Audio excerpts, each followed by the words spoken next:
ఒక cinema release కంటే ముందే వార్తల్లో నిలిస్తే అది హిట్ అవుతుందా లేక ఆ హడావిడి కలెక్షన్స్కి కన్వర్ట్ అవుతుందా అన్నది ఎప్పుడూ పెద్ద ప్రశ్నే. అదే పరిస్థితి ది కేరళ స్టోరీ 2కి కూడా ఎదురైంది. మొదటి భాగం ఎంత వివాదాస్పదంగా అంతే భారీ సక్సెస్ సాధించిన సినిమా కావడంతో రెండో భాగం మీద మొదటి నుంచే ఆసక్తి కూడా ఉంది, అనుమానాలు కూడా ఉన్నాయి. రిలీజ్కు ముందు కోర్టు స్టే, వివాదాలు, రాజకీయ చర్చలు అన్నీ కలిసి సినిమాకి భారీ పబ్లిసిటీ తీసుకొచ్చాయి. కానీ ఆ హైప్ థియేటర్లలోకి ఎంతమందిని తీసుకెళ్లింది అనేదే అసలు విషయం.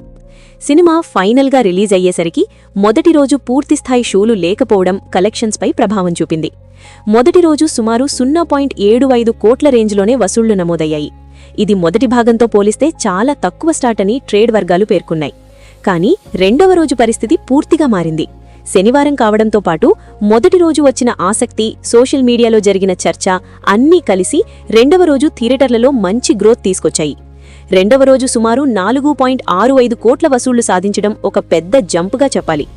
మొదటి రోజు కంటే దాదాపు 5 రెట్లు ఎక్కువ వసూళ్లు రావడమంటే ఆసక్తి ఇంకా ఉంది అన్నమాట. మూడవ రోజు ఆదివారం.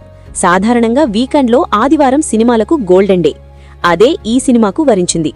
మూడవ రోజు కలిపి సినిమా మొత్తం వీకెండ్ వసూళ్లు 10 కోట్ల మార్క్ దాటాయి. మొదటి 3 రోజుల్లో సుమారు 10.40 కోట్ల గ్రాస్ నమోదైంది. మొదటి రోజు స్లో స్టార్ట్ అయినా వీకెండ్ ముగిసేసరికి డబుల్ డిజిట్లోకి వెళ్లడం నిర్మాతలకు కొంత ఊరటనిచ్చింది. కానీ ఇక్కడొక కీలక విషయముంది. మొదటి భాగం ది కేరళ స్టోరీ విడుదలైనప్పుడు అది సంచలనం సృష్టించింది.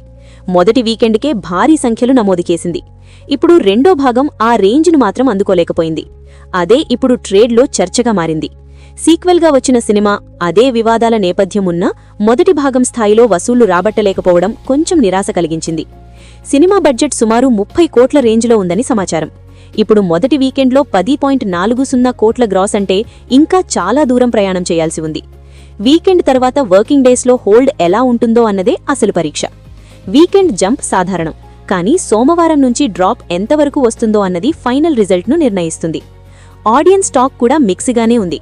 కొంతమంది సినిమా మెసేజ్ను మెచ్చుకుంటే మరికొందరు మొదటి భాగం లాంటి ఎమోషనల్ ఇంపాక్ట్ లేదని అభిప్రాయపడుతున్నారు. సోషల్ మీడియాలో చర్చలు కొనసాగుతున్నా అవి కలెక్షన్స్గా మారాలంటే మౌత్ కాక్ బలంగా ఉండాలి. ఇప్పటివరకు చూస్తే ఈ సినిమా ఒక స్ట్రాంగ్ ఓపెనింగ్ వీకెండ్ ఇచ్చింది, కానీ బ్లాక్ బస్టర్ రేంజ్ మాత్రం కాదు. మొదటి భాగం లాంటి భారీ వసూళ్లను ఇది అందుకోలేకపోయింది. అయినప్పటికీ 10 కోట్ల మార్కును వీకెండ్లో దాటడం చిన్న విషయం కాదు.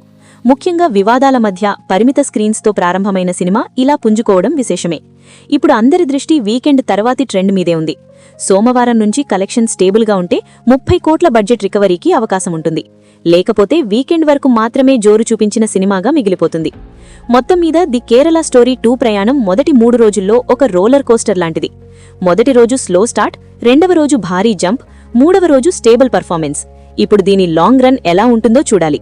కానీ ఒక విషయం మాత్రం స్పష్టంగా చెప్పొచ్చు, ఈ సినిమా చర్చను మాత్రం సృష్టించింది. ఇక ఆ చర్చ ఎంతవరకు వసూళ్లుగా మారుతుందో అనేదే అసలు కథ.